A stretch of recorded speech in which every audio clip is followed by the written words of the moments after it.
कहानी की शुरुआत में हम एक डॉक्टर को किसी के घर पर जाते हुए देखते हैं। ये घर होता है रोज फैमिली का। हम देखते हैं रोज फैमिली काफी उदास है और सभी रो रहे हैं। इसका कारण है कि इनकी सबसे बड़ी बेटी एमिली रोज की मौत हो गई है। यहाँ पर डॉक्टर को इसलिए बुलाया गया है ताकि वो क्रॉस वेरीफाई करके बता दे कि एमिली की मौत नेचुरल है या फिर अननेचुरल। हम देखते हैं यहाँ पर पुलिस भी होती है, साथ ही चर्च के फादर भी। जब डॉक्टर वेरीफाई करते हैं एमिली की मौत अननेचुरल है तो पुलिस वाले फादर मूर को अरेस्ट कर लेते हैं। इसका रीजन ये है कि पुलिस मानती है कि एमिली की मौत की वजह फादर मूर है, क्योंकि फादर मूर का मानना था कि एमिली के ऊपर कोई भूतिया साया है। इसलिए उन्होंने उस पर एक एक्सोर्सिज्म भी परफॉर्म किया, लेकिन उसका कोई भी फायदा नहीं हुआ। पुलिस का मानना है कि उनकी लापरवाही के कारण ही एमिली की मौत हो गई। आगे हम देखते हैं फादर की गिरफ्तारी के बाद ही ये खबर मीडिया में आग की तरह फैल जाती है और ये केस काफी फेमस हो जाता है। हम देखते हैं फादर के अगेंस्ट एक काफी कद्दावर वकील को रखा जाता है जो कि फादर मूर के खिलाफ केस लड़ेगा। इसका नाम ईथन थॉमस है जो कि काफी फेमस है। वहीं दूसरी तरफ जो कि फादर को डिफेंड करने वाले हैं, उस लॉ फॉर्म को चलाने वाला आदमी जिसका नाम कार्ल है, वो अपने सबसे बेहतर वकील के पास जाता है ताकि वो एक केस लड़े। और इस वकील का नाम है एरिन ब्रूनर, जिसने 1 साल पहले वैन होपर का केस लड़ा था जो कि एक इम्पॉसिबल केस था, यानी कि उसे जीतना लगभग नामुमकिन था, पर एरिन ने वो केस जितवा दिया और उसी केस से वो काफी फेमस हो गई। यही कारण है कि चर्च भी चाहता है कि एरिन फादर का केस लड़े, पर हम देखते हैं कि एरिन ये केस नहीं लड़ना चाहती है, लेकिन कार्ल चाहता है कि वही इस केस को लड़े। इसीलिए मौके का फायदा उठाकर एरिन अपनी डिमांड रखती है कि अगर वो ये केस जीतती है तो कार्ल उसे अपनी फर्म में एक सीनियर पार्टनर बनाएगा, क्योंकि कई सालों से वो उसके लिए काम कर रही है बतौर जूनियर। अब ये केस काफी हाई डिमांड होता है, इसीलिए कार्ल मान जाता है। यहाँ पर कार्ल एक डिमांड भी रखता है जो कि चर्च की होती है। चर्च नहीं चाहता कि फादर की गवाही हो, इससे चर्च की बदनामी हो सकती है। इसीलिए वो एरिन को खास कर कहते हैं कि कुछ भी हो जाए वो फादर की गवाही ना ले और जितना हो सके वो फादर को कन्विंस करे कि वो अपना गुनाह मान ले, क्योंकि दोस्तों फादर अपना गुनाह कबूल नहीं कर रहे हैं। चर्च चाहता है कि वो अपना गुनाह कबूल कर ले ताकि केस आगे ही ना बढ़े, क्योंकि जितना दिन ये केस चलेगा चर्च की उतनी ही बदनामी होगी। खैर एरिन को तो इससे फायदा ही होगा अगर वो केस जीत गई तो, इसलिए वो इस केस को ले लेती है। इसके बाद वो फादर से भी जाके मिलती है।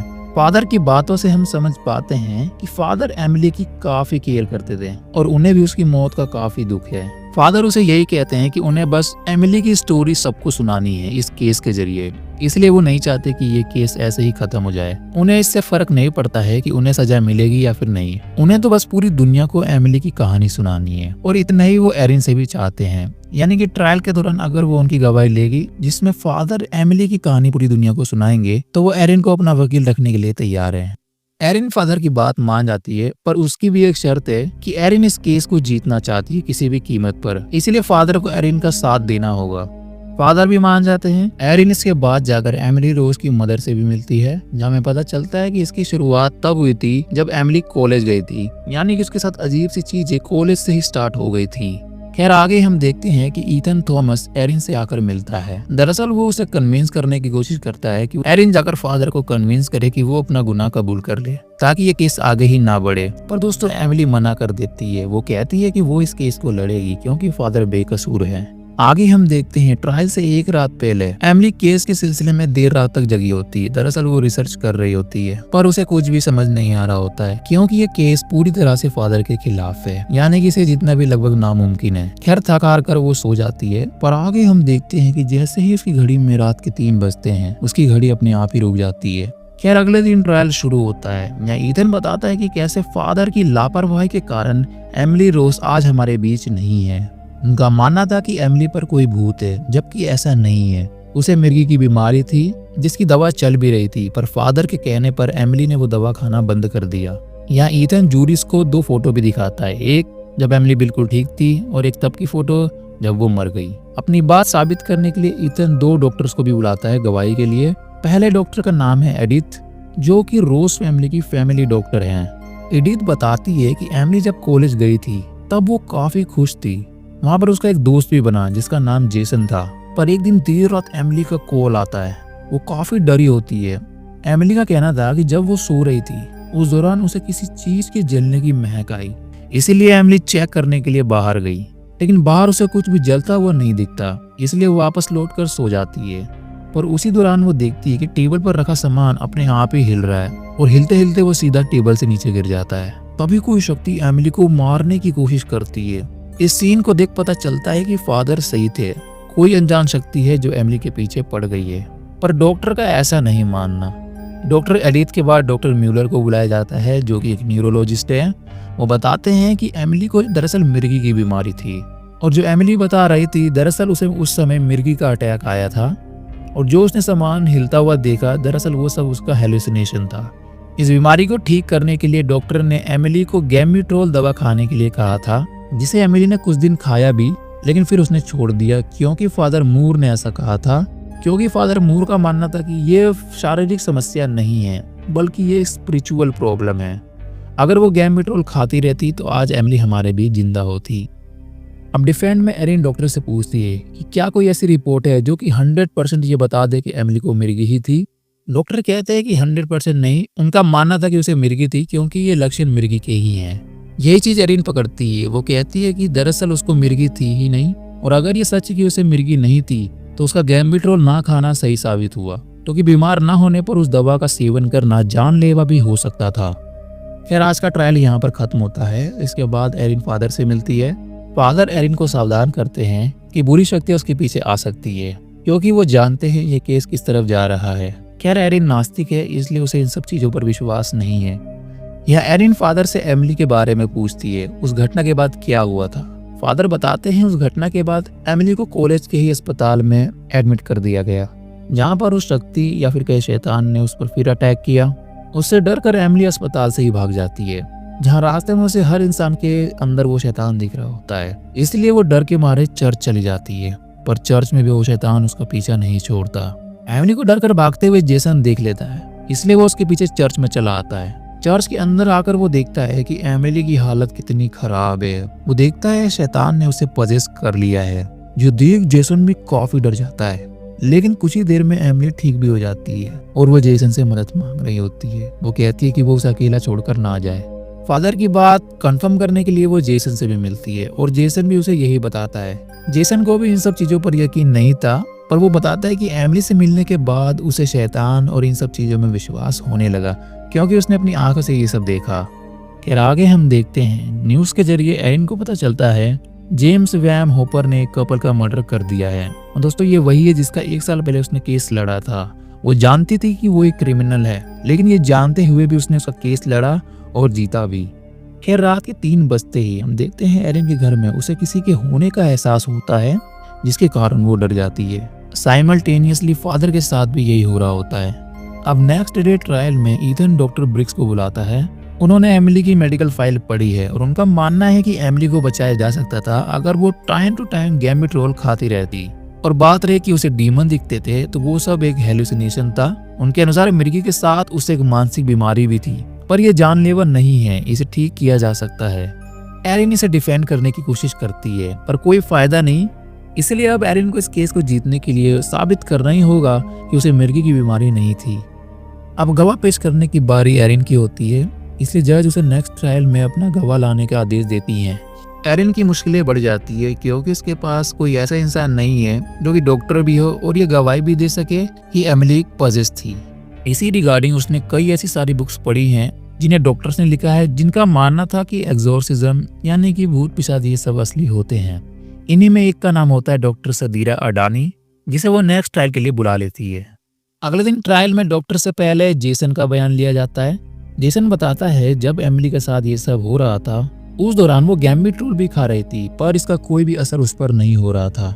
एमिली उस दिन इतनी डरी हुई थी कि वो अकेले रहना ही नहीं चाहती थी, इसलिए जेसन उसके साथ उसके हॉस्टल में चला गया। पर देर रात जब उसकी आंख खुली तो जो उसने देखा वो देखकर वो हैरान हो गया। वो देखता है कि एमिली जमीन पर पड़ी हुई है और उसका पूरा शरीर अकड़ा हुआ है, और ये देख वो काफी डर जाता है। जेसन बिना देरी किए एमिली के पिता यानी कि मिस्टर रोज को यहाँ पर बुला लेता है और ये दोनों एमिली को सीधा घर ले जाते हैं। इसके आगे क्या हुआ वो मिस्टर रोज बताते हैं। मिस्टर रोज बताते हैं कि इसके बाद से ही एमिली कभी कॉलेज वापस नहीं गई, और जब मेडिकल से उनको सहारा नहीं मिला तो उन्होंने फादर मूर से हेल्प मांगी। हम देखते हैं फादर जब पहली बार एमिली से मिले थे तो उस समय एमिली कीड़ों को खा रही थी। उसे देख फादर समझ जाते हैं कि उसके अंदर एक शैतान है। इस सीन में हम देखते हैं कि एमिली लैटिन भाषा भी बोल रही होती है और उसके अंदर जो शैतान है वो फादर को चैलेंज कर रहा होता है कि अगर उसमें दम है तो वो उसे एमिली के शरीर से बाहर निकाल कर दिखाए। और इसके बाद क्या हुआ आप जानते ही हो। खैर इसके बाद डॉक्टर अडानी आती हैं। उनका मानना होता है कि असल में एमिली की मौत की वजह वो गैम्बिट्रोल है। उनके अनुसार ये दवा काफी नशीली होती है, इसे खाने के बाद एमिली को काफी नशा हो जाता है। और यही कारण है कि फादर मूर ने जब उस पर एग्जोर्सिज्म किया था तो वो फेल हो गए, क्योंकि उस दौरान एमिली अपने होश में थी ही नहीं। और एग्जोर्सिज्म के दौरान ये जरूरी होता है कि वो इंसान अपने होश में हो, यानी कि उसने किसी तरह का नशा वगैरह ना कर रखा हो। अडानी कहती है कि अगर उसने उस दिन गैम्बिट्रोल नहीं खाया होता तो वो एग्जोर्सिज्म सफल होता और वो बच जाती और वो शैतान भी उसके अंदर से निकल जाता। अब दोस्तों डॉक्टर अडानी की गवाही से एरिन की जान में जान आती है, पर स्टिल डॉक्टर अडानी पूरी तरह से डॉक्टर नहीं है। उन्होंने बस कई सारी किताबें लिखी हैं और वो काफी पढ़ी लिखी हैं। ट्रायल के बाद एरिन का असिस्टेंट बताता है कि उसे एक डॉक्टर मिला है और वो गवाही देना चाहता है। और कमाल की बात है कि ये डॉक्टर आई विटनेस है उस एग्जोर्सिज्म का। इस डॉक्टर का नाम डॉक्टर कोर्टराइट है। ये सुन एरिन खुश हो जाती है, लेकिन वो हैरान भी होती है कि इतनी इंपॉर्टेंट बात आखिर फादर ने उससे क्यों छुपाई। वो जाके फादर से पूछती भी है। फादर बताते हैं कि दरअसल डॉक्टर कोर्टराइट ने ही कहा था कि ये बात वो सबसे छुपा ले। अब एरिन बिना देरी किए डॉक्टर कोर्टराइट से जाकर मिलती है। डॉक्टर बताते हैं कि एमिली के मरने से पहले उन्होंने उसे एग्जामिन किया था, जिसमें उन्हें पता चला कि वो बिल्कुल ठीक है। डॉक्टर बताते हैं जब एमिली शैतान के पोजीशन में नहीं होती थी तब वो एकदम नॉर्मल बिहेव करती थी। इससे डॉक्टर को पूरी तरह यकीन हो गया कि उसे कोई भी बीमारी नहीं है। वो बताते हैं कि एमिली को एहसास हो गया था कि जो चीज उसके अंदर है वो उससे अलग नहीं होगी, इसीलिए एमिली ने हार मान लिया और जिसके बाद उसने खाना पीना बंद कर दिया और उसके बाद उसकी मौत हो गई। यहाँ डॉक्टर ये भी बताते हैं कि वो इस केस से इसलिए जुड़े थे क्योंकि फादर मूर ऐसा चाहते थे। वो चाहते थे कि डॉक्टर भी अपने हिसाब से उसका इलाज करे ताकि कोई भी कसर ना रह जाए। इससे एरिन को भी विश्वास हो जाता है कि फादर काफी अच्छे इंसान हैं। उन्होंने अपनी पूरी कोशिश की एमिली को बचाने की। ये डॉक्टर एरिन को एक ऑडियो रिकॉर्डर देते हैं जो फादर ने उन्हें दिया था। ये प्रूफ है उस एग्जोर्सिज्म का जो फादर ने उस समय एमिली पर किया था। यहाँ डॉक्टर गवाही के लिए भी रेडी हो जाते हैं, इसलिए एमिली डॉक्टर को अगले ट्रायल में बुला लेती है। डॉक्टर से मिलने के बाद एरिन फादर से मिलती है और वो एक बात समझ चुकी है कि फादर ढोंगी नहीं है। उन्होंने रैशनली सोच रखते हुए एमिली को बचाने की हर मुमकिन कोशिश की थी। एरिन काफी खुश होती है क्योंकि डॉक्टर के बयान के बाद वो ये केस ऑलमोस्ट जीत जाएगी, क्योंकि कोर्टराइट ना केवल सिर्फ एक डॉक्टर हैं बल्कि एक आई विटनेस भी हैं। पर यहाँ पर फादर खुश नहीं होते क्योंकि वो पूछते हैं कि आखिर कब उन्हें मौका मिलेगा अपनी बात कहने का, क्योंकि अगर उन्होंने दुनिया को एमिली की स्टोरी नहीं बताई तो इस केस का जीतना या फिर हारना उनके लिए मैटर नहीं करता है। दोस्तों यहाँ मैं आपको बता दूं कि एमिली में काफी बदलाव आए हैं, इसलिए वो फादर को सच बता देती है कि चर्च नहीं चाहता कि फादर कुछ बोले। फादर समझ जाते हैं कि चर्च ऐसा क्यों चाहता है, लेकिन स्टिल वो एमिली की स्टोरी पूरी दुनिया को बताना चाहते हैं। और अब एमिली इसमें उनका साथ देने के लिए भी तैयार हो जाती है। उसे भी फर्क नहीं पड़ता कि काल क्या कहता है। दोस्तों मैं आपको बता दूं कि एरिन इसलिए चेंज हो गई क्योंकि उसे अब फादर पर यकीन है। ऊपर से हर बार फादर उसे वार्न करते रहते हैं कि बुरी शक्ति इसके पीछे पड़ सकती है, क्योंकि फादर को एरिन की भी चिंता है। यहाँ एरिन फादर को बताती है कि डॉक्टर ब्रिक्स के बयान के बाद जब उसे लगा कि वो अब ये केस हार चुकी है तो उस दिन वो शाम को ऐसे ही वॉक पर निकल गई, जिस दौरान उसे जमीन पर एक पेंडेंट पड़ा हुआ मिला जो कि बर्फ में दबा था। इस पेंडेंट पर ECB लिखा होता है, जिसकी फुल फॉर्म है एरिन क्रिस्टीन ब्रूनर। जी हाँ दोस्तों, ये एरिन का ही है। इस घटना के बाद वो सोच में पड़ गई। ये पेंडेंट किसी को भी मिल सकता था, लेकिन सिर्फ उससे ही मिला। पर ऐसा क्यों? शायद इसलिए क्योंकि वो सही रास्ते पर थी। इसका कुछ भी मतलब हो सकता है, पर एमिली ने इसे अपने तरह से देखा, यानी कि पास्ट में चाहे उसने जितने बुरे केस लड़े हों, लेकिन आज वो सही केस लड़ रही है। एरिन की बातें सुन फादर मुस्कुरा देते हैं, क्योंकि खुद को नास्तिक कहने वाली एरिन आज बातें आस्तिक की तरह कर रही है। क्योंकि दोस्तों देखो, शैतान है तो भगवान भी है। एरिन ने वैन होपर का केस लड़ा और उसे बचाया, जो कि मोरली गलत था, लेकिन दोस्तों इसी केस से तो वो फेमस हुई थी। अब उसके फेमस होने पर ही तो चर्च की नजर उस पर पड़ी, जिसके कारण आज वो फादर का केस लड़ रही है। सोचो अगर वो वैन होपर का केस कभी लड़ती ही नहीं और जीतती ही नहीं तो आज वो फादर से बात नहीं कर रही होती। इससे हमें पता चलता है कि ये तो ऊपर वाले का एक प्लान था ताकि एरिन को रास्ते पर लाया जा सके। और इसका सबसे बढ़िया तरीका क्या होगा कि उस इंसान को बचाना जो भगवान के सबसे करीब है, यानी कि फादर मूर। खैर बढ़ते हैं अगले ट्रायल पर। डॉक्टर कोर्टराइट अभी कोर्ट नहीं पहुंचे, इसलिए वो फादर को बुला लेती है। जहाँ वो उनका ऑडियो रिकॉर्डर टेप चलाती है, जिससे हमें पता चलता है कि उस दौरान एग्जॉर्सिज्म में क्या हुआ। एरिन इसे एज अ प्रूफ पेश करती है। इस टेप के जरिए हम देखते हैं उस दौरान एग्जॉर्सिज्म के दौरान यहाँ पर जेसन, डॉक्टर कोर्टराइट और एमिली के पिता भी मौजूद थे। फादर इस शैतान से उसका नाम पूछते हैं, पर ये नाम नहीं बताता। इसके जगह वो 1 2 3 4 5 6 7 कहता है। अब दोस्तों, एग्जॉर्सिज्म के दौरान शैतान का नाम उससे पूछा जाता है, क्योंकि उसका नाम पता करने पर ही वो शरीर से बाहर आएगा। पर ये शैतान अपना नाम नहीं बताता और मौका देखकर यहाँ से भाग जाता है। पर सभी एमिली को पकड़ लेते हैं। फादर अगेन उससे उसका नाम पूछते हैं, बट अगेन ये शैतान 1 से 6 तक काउंट करता है। इससे फादर को समझ आता है कि एमिली के अंदर एक नहीं बल्कि 6 शैतान हैं। इसीलिए शैतान बार बार 1 से 6 तक काउंट कर रहा होता है, क्योंकि वो फादर से पूछना चाहता है कि आखिर वो कौन से शैतान का नाम जानना चाहता है। ये जान फादर उससे सभी शैतान का नाम पूछते हैं, तब जाकर ये शैतान अपने सभी नाम बताता है। पर जो मोस्ट इम्पोर्टेंट नाम होता है वो होता है लूसीफर। जी हाँ दोस्तों, इसके अंदर खुद the king of hell Lucifer है, जो कि उसके शरीर से बाहर तो आने वाला नहीं है। और फादर ये बात जानते हैं। फादर इस एग्जॉर्सिज्म को आगे भी नहीं बढ़ाते, क्योंकि एमिली की हालत काफी खराब होती है और उन्होंने ज्यादा देर तक और एग्जॉर्सिज्म जारी रखा तो उसकी मौत भी हो सकती है। वो बताते हैं कि एग्जॉर्सिज्म फेल होने के बाद उन्होंने फिर एग्जॉर्सिज्म करना चाहा, पर एमिली ने इस बार मना कर दिया। इसके बाद से ही एमिली ने खाना पीना वगैरह बंद कर दिया। इसके कुछ दिनों बाद वो मर गई। थॉमस के पूछने पर फादर बताते हैं कि उन्होंने ही उससे गैमेटोल ना खाने के लिए कहा था, ताकि रिचुअल पर इसका असर ना हो, पर फिर भी उस दिन एमिली ने वो खाया था। और बात रही मेडिकल ट्रीटमेंट की, तो फादर ने कभी भी उसे मेडिकल ट्रीटमेंट लेने से मना नहीं किया, और दवा भी इसलिए मना किया था for the sake of ritual. Father की बातों से थॉमस थोड़ा इरिटेट हो जाता है, इसलिए वो फादर का मजाक बनाने लगता है, जिससे एरिन को गुस्सा आता है। एरिन के कहने पर जज थॉमस को डांट देती है। आगे थॉमस कुछ भी नहीं पूछता। खैर, ट्रायल के दौरान एरिन को उसका असिस्टेंट आकर बताता है कि उन्होंने डॉक्टर कोर्टराइट को हर जगह ढूंढा, पर वो कहीं नहीं मिले। आज की ट्रायल में भी ज्यादा समय नहीं बचा है, इसलिए एरिन नेक्स्ट डेट मांग लेती है। हालांकि थॉमस नहीं चाहता ऐसा हो, पर जज उसकी बात नहीं सुनती और वो अगली डेट दे देती है। ट्रायल के बाद वो डॉक्टर कोर्टराइट को ढूंढने निकल पड़ती है, जिस दौरान उसे डॉक्टर मिल भी जाते हैं। वो उनसे पूछती है कि आखिर वो गवाही देने क्यों नहीं आए, पर डॉक्टर इससे पहले कुछ कहते किसी चीज को देख वो घबरा जाते हैं और वो यहाँ से भागने लगते हैं। तो अभी एक कार उनसे टकरा जाती है, जिसमें डॉक्टर की मौत हो जाती है। बट एज अ ऑडियंस हम समझ पाते हैं कि डॉक्टर के पीछे लूसीफर पड़ा था, उसी से डर कर वो भाग रहे थे और आखिर में कार एक्सीडेंट में मारे गए।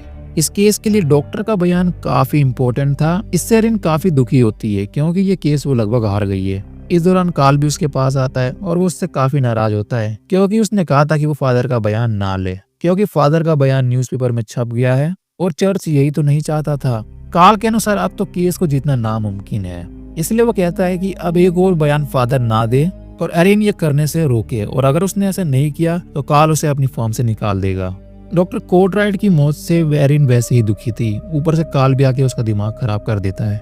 खैर, वैसे भी एरिन को कार्ल से फर्क नहीं पड़ता। वो फादर के पास जाती है और उन्हें डॉक्टर कोर्टराइट की मौत के बारे में बताती है। ये सुन फादर भी काफी दुखी हो जाते हैं, पर फादर कहते हैं कि स्टिल हमारे पास चांस है। अगर कल एरिन उन्हें गवाही के लिए बुलाती है तो फादर सबको एमिली की कहानी सुनाएंगे और वो बताएंगे कि इसके मरने से पहले आखिर क्या हुआ था।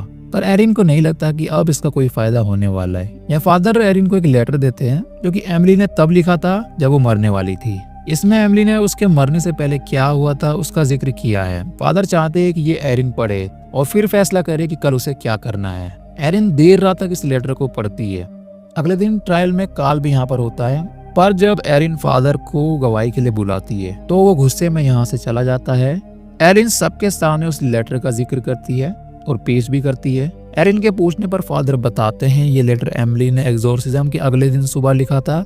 अब दोस्तों, आगे बढ़ने से पहले मैं आपको एक बात बता दूं कि एरिन जानती है कि वो ये केस हार चुकी है और इसे जीतना नामुमकिन है, पर एक बात वो जानती है कि फादर इनोसेंट है। इसलिए अब उसकी पूरी कोशिश है कि चाहे वो केस हार जाए पर फादर को बचा ले। एमिली के पूछने पर फादर बताते हैं कि एमिली एक नेक दिल लड़की थी और उनका मानना है कि इस केस के बाद उसे पूजा भी जाएगा। एरिन पूछती है कि अगर वो इतनी अच्छी थी तो आखिर भगवान ने उसे मरने क्यों दिया, आखिर उसे इतनी यातनाएं क्यों सहनी पड़ी। फादर कहते हैं इसका जवाब खुद एमिली ही बताएगी अपने लेटर के जरिए। इस लेटर के जरिए एमिली बताती है कि एग्जॉर्सिज्म के अगले दिन कोई उसका नाम पुकार रहा था, जिसके कारण उसकी नींद खुल गई। उठकर वो घर से बाहर आ गई और बाहर आकर वो देखती है कि हर जगह धुंधी धुंध है। पर तभी अचानक वो नीचे गिर जाती है और नीचे गिरते ही एमिली का एस्ट्रल रूप बाहर आ जाता है। वो खुद को ही जमीन पर पड़ी हुई देख पाती है। तभी कोई फिर उसका नाम पुकारता है और ये कोई और नहीं बल्कि mother of God Virgin Mary है। एमिली पूछती है कि ये सब उसके साथ क्यों हो रहा है और आखिर शैतान ने उसका शरीर क्यों नहीं छोड़ा। या मदर ऑफ गॉड बताती हैं कि एमिली के जरिए पूरी दुनिया को पता चलेगा कि डीमन और स्पिरिचुअल वर्ल्ड रियल है और गॉड जानते हैं कि एमिली कितने दर्द में है, पर यही एमिली का फेट है। पर फिर भी एमिली चाहती है कि ये सब यातनाएं खत्म हो जाए, तो एमिली इस दुनिया को छोड़ वर्जिन मैरी के साथ चल सकती है या फिर यहाँ रुककर और यातनाएं सहती रहे। फैसला एमिली को ही करना होगा। अब दोस्तों आपका तो पता नहीं, पर एमिली फैसला करती है कि वो ये यातनाएं सहेगी, यानी कि वो यहीं पर रहने का फैसला करती है। ये कहते ही एमिली अपने शरीर में लौट आती है।